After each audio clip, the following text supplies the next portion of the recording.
When I moved into apartment 6B on Park Avenue, I found a notebook under the kitchen sink. It was wedged between the pipes and the wall, hidden deliberately. The cover was black and water-stained. The pages were wrinkled and yellow. Someone had written in it with a blue pen. The handwriting started neat and became worse with every page, as if the person writing was slowly losing control of their hands. I should have thrown it away. I did not. I sat on my kitchen floor and read the entire thing, and now I cannot leave this apartment. I will explain why. The notebook belonged to a woman named Grace. She did not write her last name. The first entry was dated January 4th. Moved into 6B today. Small but affordable. The landlord said the last tenant left suddenly, did not even take her things. I found a pair of shoes in the closet and a hairbrush in the bathroom. I threw them away. Fresh start. The next few entries were normal. Grace wrote about her job, her commute, her neighbors. Ordinary life. Then, on January 19th, the tone changed. I keep finding the closet door open. I close it before I leave for work. When I come home, it is open. Not all the way, just a crack, just enough to see darkness inside. I asked the landlord if maintenance had been in my apartment. He said no. January 23rd. The closet door was open again this morning. I stood in front of it and looked inside. Nothing but my clothes and a few boxes. But the air coming from inside the closet was cold, much colder than the rest of the apartment, like there was a window open somewhere behind my clothes. There is no window in that closet. January 28th. I heard something last night, inside the closet. I was lying in bed, and the closet is on the far wall of my bedroom. It was a scratching sound, slow, rhythmic, like fingernails dragging down the inside of the door. I turned on the light. The scratching stopped. I did not open the closet. I slept with the light on. February 2nd.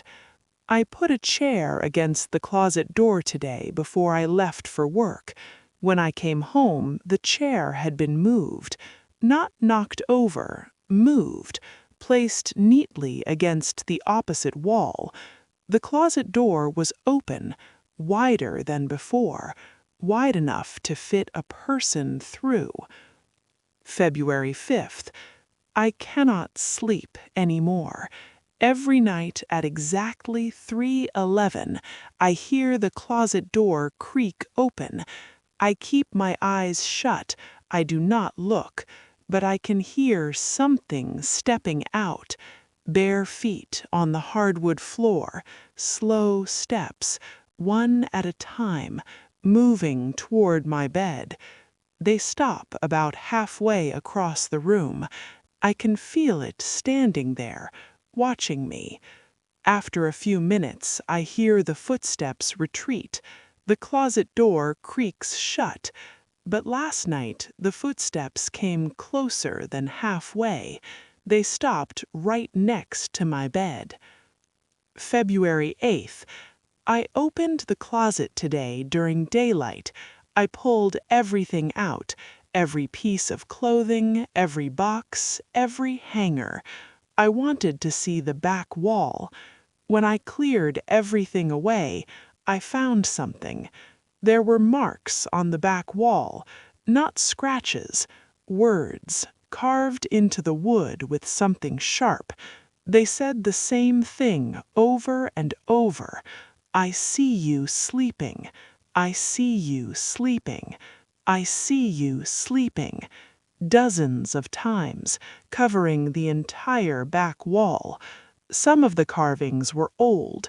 Some of them were fresh. The fresh ones still had wood shavings on the floor beneath them. February 10th. I measured the closet today.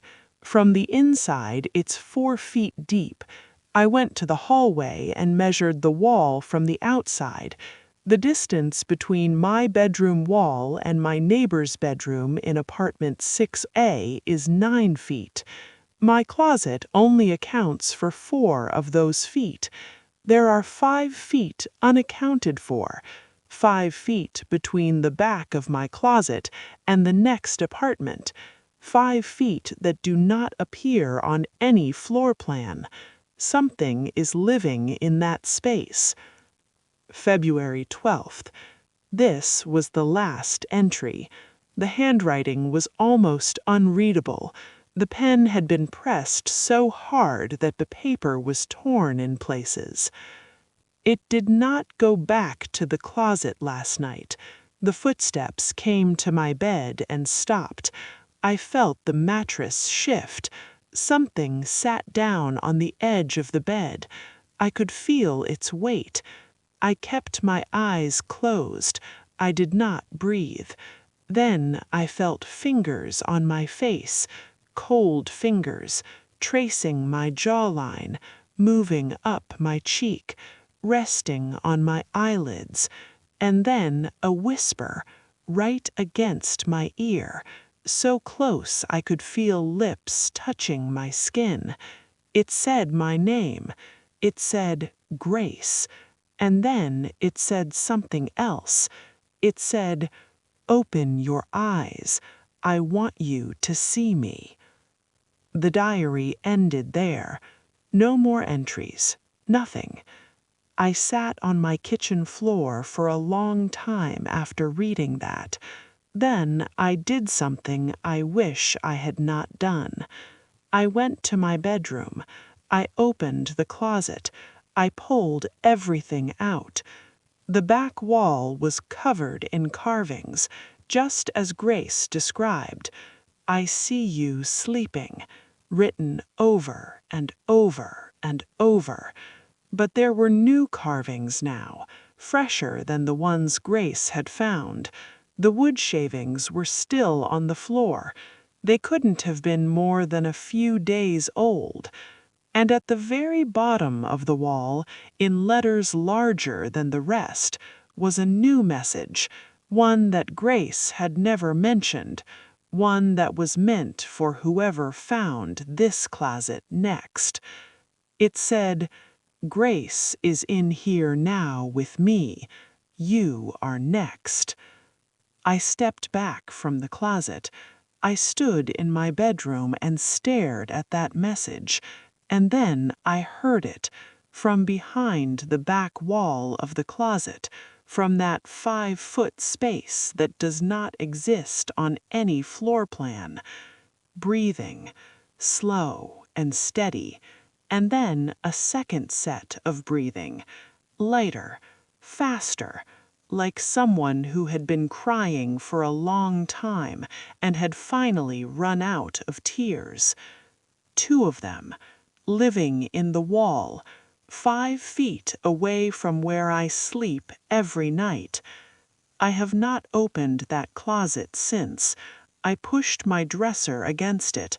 I nailed the door frame shut. I put my mattress in the living room. But it doesn't matter. Last night, at 3:11, I heard the dresser slide across the floor. I heard the nails pop out of the wood, one by one. I heard the closet door creak open. And this time, there were 2 sets of footsteps. Derek was a long-haul truck driver, 15 years on the road. He had driven through every state, through every kind of storm, through nights so dark the highway felt like the only thing left in the world. He was not superstitious. He didn't believe in ghosts or curses or anything he couldn't see with his own eyes. But he had one rule that every truck driver on the Eastern Corridor knew. Do not pick up hitchhikers on Route 29 after dark. Not ever. Not for any reason. The older drivers told the story during rest stops and late-night diner conversations. They said a young woman had been killed on Route 29 sometime in the 1980s, hit by a truck on a rainy night. Her body was found on the shoulder of the road. The driver never stopped. They never found out who it was. After that, drivers started seeing her, standing on the side of the road at night, always in the same spot, mile marker 41. She would be wearing a white dress, her hair would be wet, she would have her thumb out, like any normal hitchhiker. Most drivers kept going. The ones who stopped never talked about what happened. A few of them quit driving altogether. One driver, named Saul, was found parked on the shoulder of Route 29 3 miles past mile marker 41. His engine was still running, his seatbelt was still buckled, his hands were still on the steering wheel. But Saul was dead. His face was frozen in an expression of absolute terror. His eyes were open completely white. No pupils, no irises, just white. The medical examiner said his heart had stopped. No blockage, no disease. His heart had simply given up, as if something had frightened it into giving up.